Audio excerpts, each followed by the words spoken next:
Hi, it's Micarah, and I was challenged by to do the Make a Prom Dress in a Day challenge, or since I'm too old for prom, make an evening gown in a day challenge. Because who knows, maybe next year someone will invite me to be their date to the Oscars, and I'll need a dress to wear.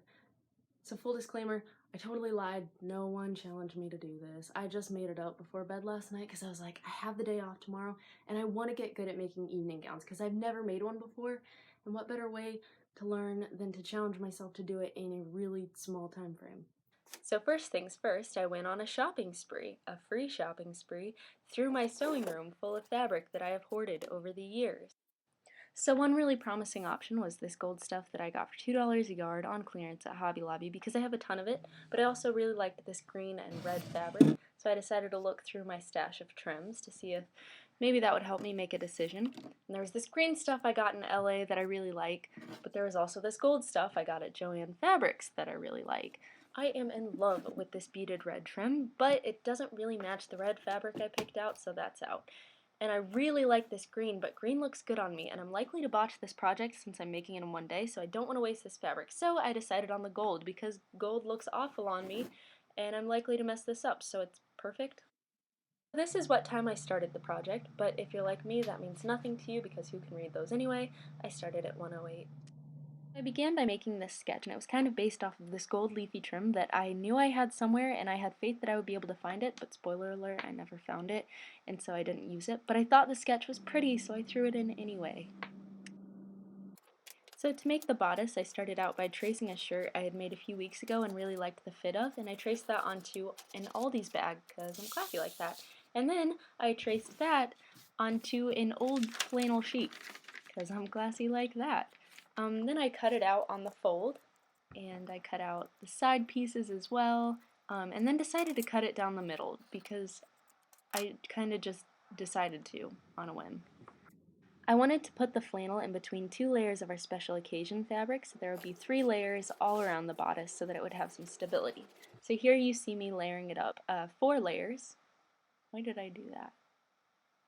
Oh yeah, so that there would be 2 layers on each side. That's why I did that. Now I did have a moment of confusion right after I cut out all those pieces, and I could not remember why I did, but then I got my stuff together, figured it out, and sewed a layer of flannel to each of the inside pieces of special occasion fabric.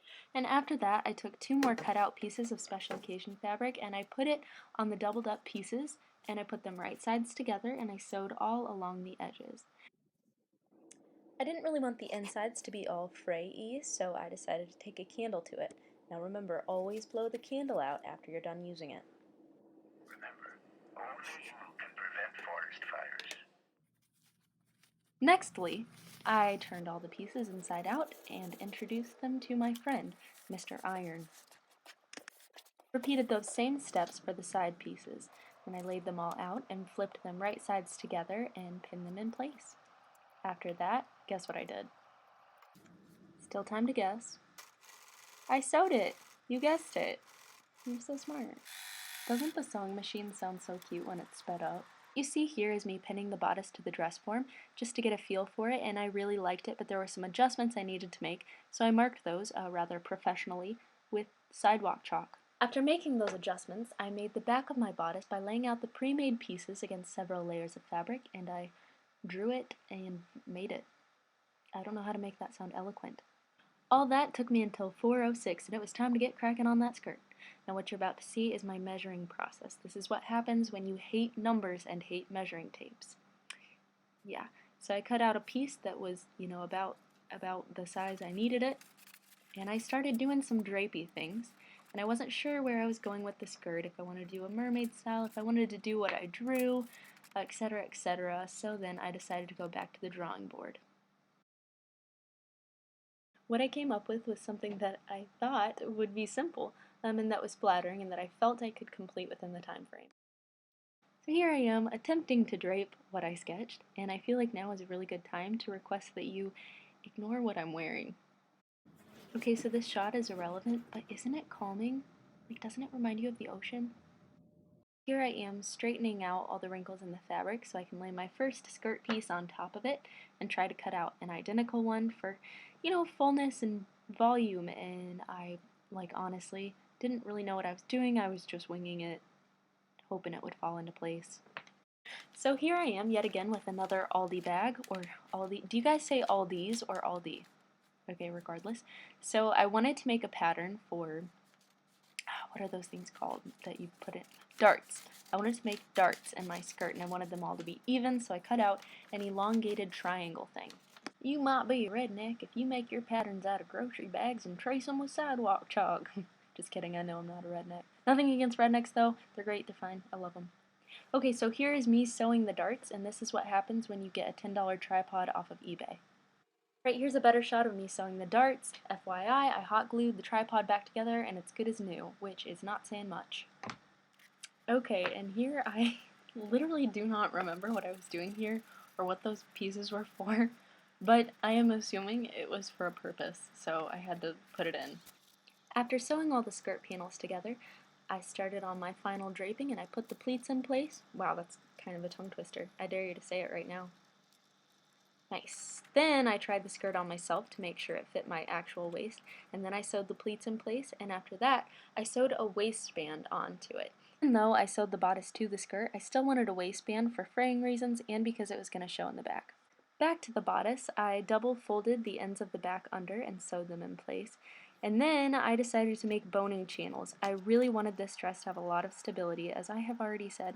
So I cut out some buck ram channels, and then I sewed them in place, and after I did that, I stuffed a little zip tie inside, kind of like boning.